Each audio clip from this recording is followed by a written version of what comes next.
Well, the first Republican debate is tomorrow, and with Donald Trump set to hit the stage, it's arguably the most anticipated election event of this year.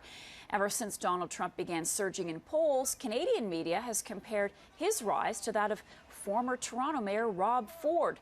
Here to weigh in on whether Trump's appeal is the same as Ford's is Republican strategist Beau Phillips. He's joining us this morning from Washington. Beau, good to see you. Good morning. Thanks for having me. Let me ask you, first of all, if Donald Trump wasn't in this debate, do you think that there would be as much interest? No, probably not.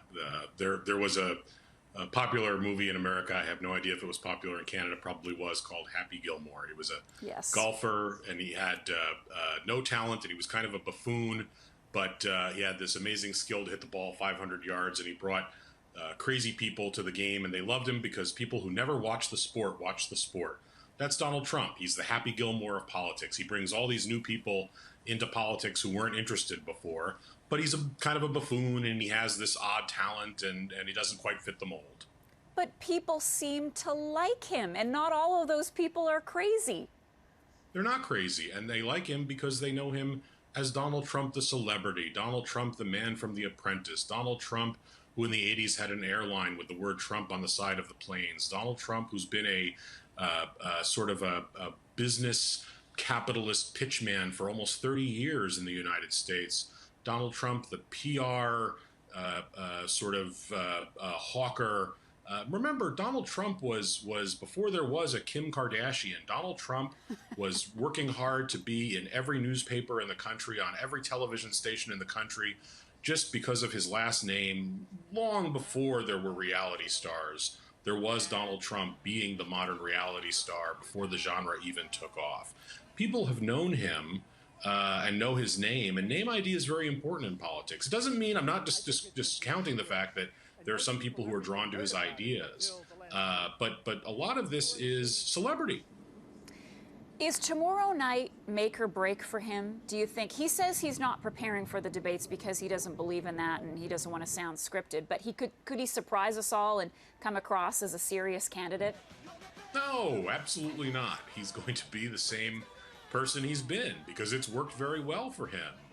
Why would he possibly change if you're being sort of, non-policy and celebrity-esque and personality-driven and it's working for you?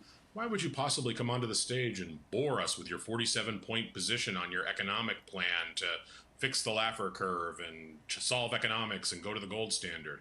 He's going to go with what he knows, and what he knows is working well for him, and it's working for the people who like him. I don't know why he would possibly change. And a lot of people are comparing him in this country to Rob Ford, the former mayor of Toronto. Do you think that there are some similarities there?